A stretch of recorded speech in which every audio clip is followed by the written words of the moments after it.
A simple rule in Ayurveda, which all our grandmothers practiced: do not give your children raw foods except carrot and cucumbers. Vegetables are home to parasites as well. The raw food makes your gut work harder. Raw foods for dinner is like the worst thing that you can do your body. And I know everybody who wants to lose weight somehow just says, I'm eating only salads and soups. And I silently laugh now. I've learned it from her, where you say you don't need to comment on every bit of it, you just need to absorb it. But raw foods for children, raw foods for adult, and the right time to have it. What would you give a child that's teething, 1-year-old child? Would you give them a raw carrot or stewed carrot? Stew. You wouldn't be comfortable giving a raw carrot to the child because you'd be like, what if it has some kind of, tapeworms or, some kind of bacterial infection? Because remember, vegetables, fruits are home to parasites as well, are home to other kinds of unhealthy bacteria, good bacteria, all kinds of bacteria, virus and parasites. Why? Is the fruit and vegetable bad? No. Yeah. It's nourishment even for those parasites, even for those tapeworms. Yeah. Right? It nourishes our body, it nourishes also these microorganisms.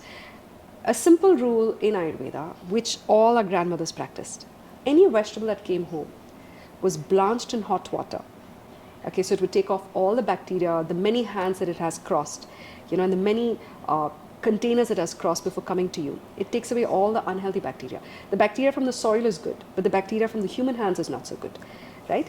So we blanch it in hot water, and we always cook all our foods. The only two vegetables we had raw was carrots and cucumbers, which was given to adults, not even to children. Yeah. Stewed vegetables, boiled, steamed, is better for your gut because your gut can digest, absorb and assimilate the nutrients faster. Versus a raw food makes your gut work harder. Now, who should have raw foods? There's a very small part of the human population whose metabolic fire is extremely weak. We give them raw carrots, or maybe some raw cucumbers, a few pieces, but never raw beetroot. Onions also in rare occasions. We give raw onions only if the metabolic fire is very weak, but not all of us have weak metabolic fire, especially those living in the cities. Our metabolic fire is raging as a direct relationship to the city's fast-paced life. Yeah. You do not eat raw foods, one, because you don't want parasital infections, tapeworms, tapeworm eggs. If they enter the body, enter the brain, it can cause epilepsies, seizures. Considering the fact that I grew up with epilepsy, I can understand where it came from. Yeah. Right? So you do not give your children raw foods except carrot and cucumbers. Right. And avocado is a fruit, so you can give fruits raw as much as you like. Right. And the time of the day? Time of the day, follow the circadian rhythm. Eat between sunrise and sunset.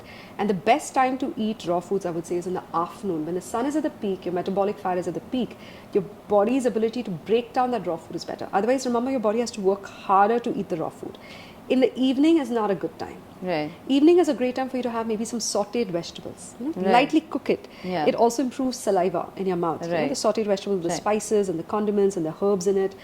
You can have a bowl of vegetable soup, no harm. Right. But be wise in your choices. You don't want to have carbs, fine. No one's forcing you. But carbs is great for dinner, by the way. Yeah. It allows you to fall asleep better. A small bowl of rice. We don't overdo it. Just a small bowl, if you can. But if you don't want to have it, that's fine. At least saute your vegetables. Don't eat it raw. Right. Like we were talking about allergies, now we're going to get into the peak of, the autumn season. 5 things that you would recommend for season change for children. The 5 foods that I usually recommend when season is changing. For adults, I recommend mono dieting. Moong dal khichdi for lunch and dinner, at least for 7 days. Now the season is changing. My body naturally craves moong dal khichdi because it's like a break. It's like a holiday for the digestive system. Yeah. And your digestive system has been working hard since the day you were born. Give it a break, with some simple foods. So moong dal khichdi is great for seasonal changes. And, in Ayurveda, it's called Ritucharya. Ritu means season and Charya means rituals. This is a ritual you follow between 2 seasons.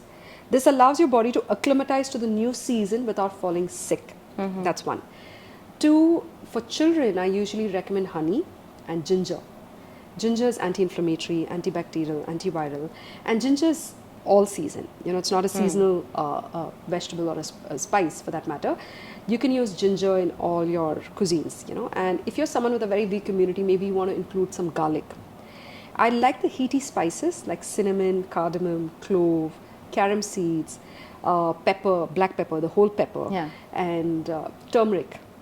Excellent. Turmeric is again all season. You can have it in the summers, winters, spring, autumn. It's all season. Of course, the amount of turmeric you have increases during winter and the monsoons. Yeah. And you have less turmeric during the summer season because it can cause yellow discoloration of your Yeah. skin as well sometimes. Yeah.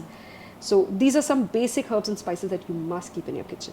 For parenting tips, celebrity interviews, recipes, conversations with experts, DIYs, and lots more. Subscribe to Kids Talk Press now.